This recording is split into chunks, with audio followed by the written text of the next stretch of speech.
This is literally my worst nightmare.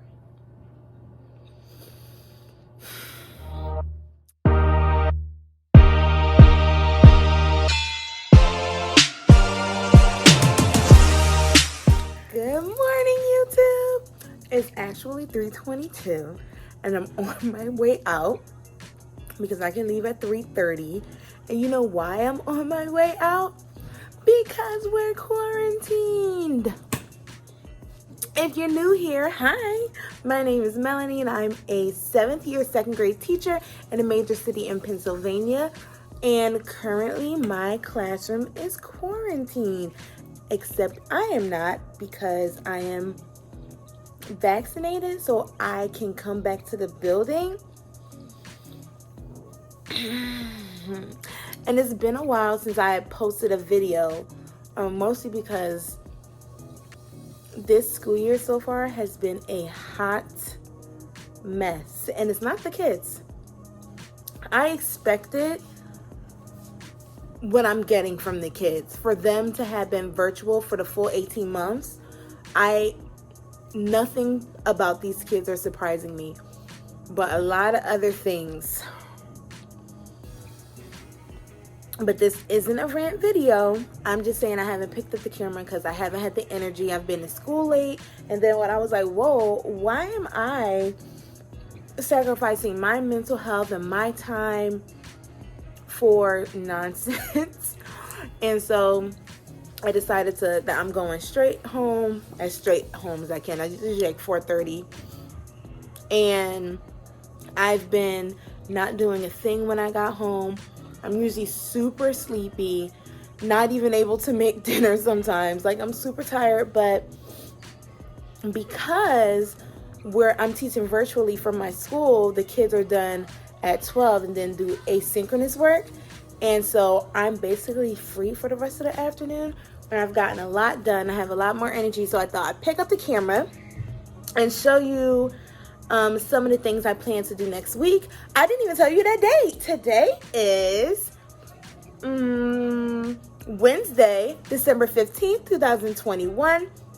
Next week, my kids come back and they have a half day on the 23rd. So I wanted to make that like a celebration day, we're about to go on winter break, relax type of thing. And I just wanted to show you some of the resources I've been using for that.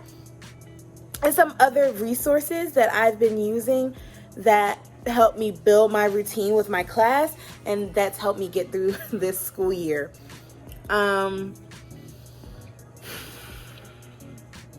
Yes.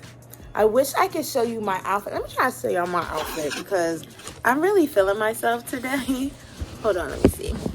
I don't know if you can see what we're serving today. Let me see that right there. And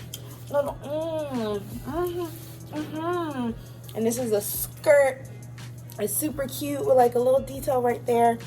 Even though I've been sitting all day and no one's come to see me because I like to quarantine myself and stay separated, I want to look cute anyway.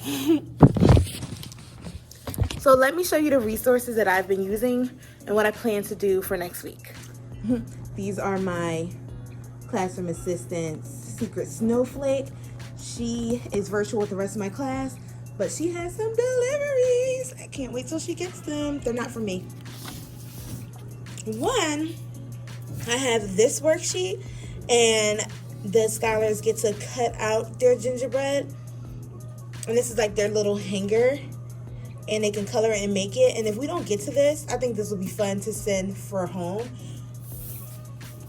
because what I plan on doing is using like the little milk cartons they get at lunch, washing them and clean them out, writing, their names on each one. They'll get their own bag, and then using construction paper to have them cut in like actual candy or stickers to have them design a real one. I could use graham crackers, but I am not going to. So I'm just going to use brown construction paper, keep it inexpensive, keep it simple, because those are things I already have at the school. And hopefully next week I'll be able to record and show you how that's done. I also have this snow globe that they can do. I mean, it would be fun if I had glitter and glue, but that calls for a disaster. So again, I might have stickers. They have their own crayons already and markers and all those type of things. And I think you can cut this part out, the square, and kind of loop it in the back so that it actually stands. So that's something we can do. After they build their gingerbread houses with their milk cartons, they can draw what it looks like and color what it looks like. I also have this number search. So it's like a word search, but it's a number search. And I got this from Sprinkle Top Teacher, I guess. I'll try to link where I got each of these resources. But so they'll solve the problem, and then they can find it in the word search like this. And they'd have to write the signs themselves, the minus sign and the equal sign. And I also have one for addition. And I think that'd be cute. Even though I teach second grade and this is pretty simple, I still think this is like a cute activity that they can do that's technically educational. I could even hang it up. And is that all I have for that? Yep. And that's all I have for them. Those are my copies. I'll have to reorganize them for what I plan on doing next week. I'm going to walk over here because I also plan, I went to the Philly Book Bank. If you're in Philadelphia, they have a Philly Book Bank. You can Google it and sign up. It's $20 and you get up to 400 or 500 books, 100 books per, up to 100 books per visit. And I absolutely love it, and I encourage anyone who's in the area to sign up and go. And so I got all of these books. I put some in my library already, but I have some of these books because I really needed some lower reader books or some early reader, emergent reader, whatever you call it, F&P levels like A through F. I really needed those books, so I put some in my library already, but then I have some that I'm going to send home with scholars. I think I'm going to line them up across my heater. My heater's not really like hot or anything for them. And so group them based off of the groups that they're sitting in, line them up and have scholars pick one or two. They might even be able to take 2 or 3, depends on how many scholars show up.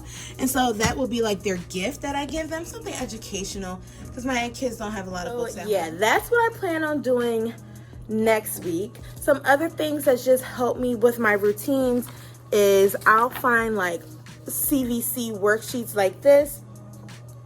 I'll have to see where I got this from too, and this will be their do now. So when they come in the morning, they'll eat their breakfast. When they're done, they'll come by their mailbox and grab a do now. And it's CVC because right now spelling, and because reading those words are a little easier for scholars to solve, but saying the sounds themselves and recording them is harder. So even though these are CVC words, I think everyone can use practice with that fluency, and it's something they can do independently by themselves. It doesn't take that long, because by the time they eat their breakfast, they don't have that long anyway. It's really doing it while the stragglers finish their breakfast. So that's really helped.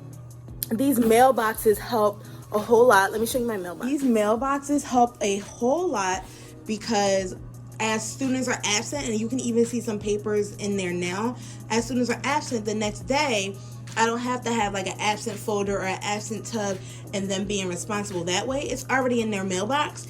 And when they pack up, they just grab everything out of their mailbox and go home. Or if a parent is saying, because I have these Rainbow Write worksheets they do every day with their spelling words. And if a parent is saying, Ms. Johnson, I didn't get A, B, C, D, E, F, G worksheet, I can go over and say, oh, I still see it in their mailbox. You're right. I'll make sure they put it in their folder tomorrow. So this has really helped with my morning management. Like I said, they come in, they usually put their breakfast up here. Ooh, wish I can zoom out.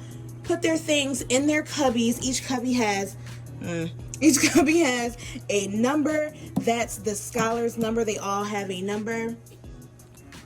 Then they put their homework and any other notes away in the mailboxes. They go sit down. If you're new to my channel, here is my classroom. They go have a seat, eat their breakfast, and when they're done, I keep my chairs up here like this for anyone who cleans my room after. They said it's easier this way. And my kids like it because they know the first two or the first few to come into the classroom can help take the chairs down. And the kids really like that for some reason, so it helps with attendance. And so they'll eat their breakfast, come back, get a do now, and work on their do now. And that has worked pretty well for me. What else? I have added some working hard pics up there. As you see, my hall passes are damaged, but that's okay. Our principal also just gave us a set of hall passes so each scholar can have their own, so they don't have to share, so that's helpful. I have to get that set up so that my walls don't look as cluttered. If I am not using an anchor chart at the moment, I do just hang them over here and in the corner. And when I'm ready, for example, for math, if we're doing addition, I might put this on my board so that they know addition strategies that they can use. I have my DRA, data wall, my word wall. Don't look at the pictures. I put pictures of my scholars on my rainbow sight board. I've noticed that for my cafe board, they wanted us to cover them and take the paper down as we teach the skill, but because I have like 6 groups, I think I'm just going to take them all down and put the group number or the group color next to the skill that group is working on, and that might be easier. No one actually looks up there, so I kind of want the white down. It looks a little tacky. I have my math wall here with some vocabulary words, my closet that the adults share, my library. Even though I've been using Kids A to Z and we get the computers in the morning, and scholars have been using that because, like I said, there are some books that scholars go through very quickly because they're shorter books, but I don't have a variety. So they do have physical books in their desks, but they do have that option in the morning so they can listen to reading.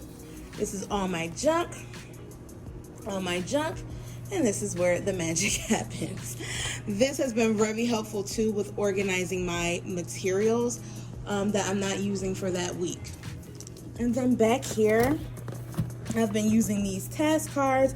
I have, oh Lord, hold on. I've been using these flashcards. I have one for reading and one for math. This is the math one because blue means math. Everyone knows that. There are flashcards in here. The boxes of the flashcards are loved, but that's okay because they're in these cases. So there are flashcards that partners can do. And then there are a different type of task cards. So counting on, this scholar didn't erase it properly. That's okay. Counting on, number bonds, depending on what they need. Just regular counting because we have a lot of lower levels because we missed a lot. And so I like those task cards because I have a cleaner and you can assign the cleaner to wipe them off or give the wipes to the individual students working on them. And they can not only erase it, but also wipe them off, wipe them clean. I can Lysol them, and they last for a really long time. So these have been super helpful. Oh. And the white ones are sight words that I use. This is my file tub that I keep student information in, such as their tests, their exit tickets, quizzes, late notes, things like that. They also have their red folder that goes home if any COVID related information needs to go home. And I keep this in here pretty organized because, let me take you on a walk over here. These file cabinets, they like, and I keep my emergency bag and these folders in here, but you see it's like not even the size of my hand, so I can't really hanging folders in there. So I don't really use this. I might use it to store science stuff as I unpack my science stuff, because my cabinets are full. Like, they're literally all full. And so far I'm keeping my science stuff down there, but I need to keep them somewhere else. But here's just, another overview of my classroom. For the most part, it pretty much looks the same. I've kept it up. There are some things like my bathroom signs there that are falling. But for the most part, we've kept it up. We did get a new Promethean board, which I love it, but I wish it was higher. So my scholars in the back sometimes have a hard time seeing it depending on what we're doing. So I do love it. I just wish it was a little bit higher. I think they moved it down that low so that if you had your kids doing stuff on the Promethean board, they'd be able to reach. Because when they use a stepper, they might fall into the TV or into the Promethean board. So I get it. I'll get over it. But yes, that's how it's going. It's 3:43 now, so I want to get out of here. I was supposed to get out of here 13 minutes ago.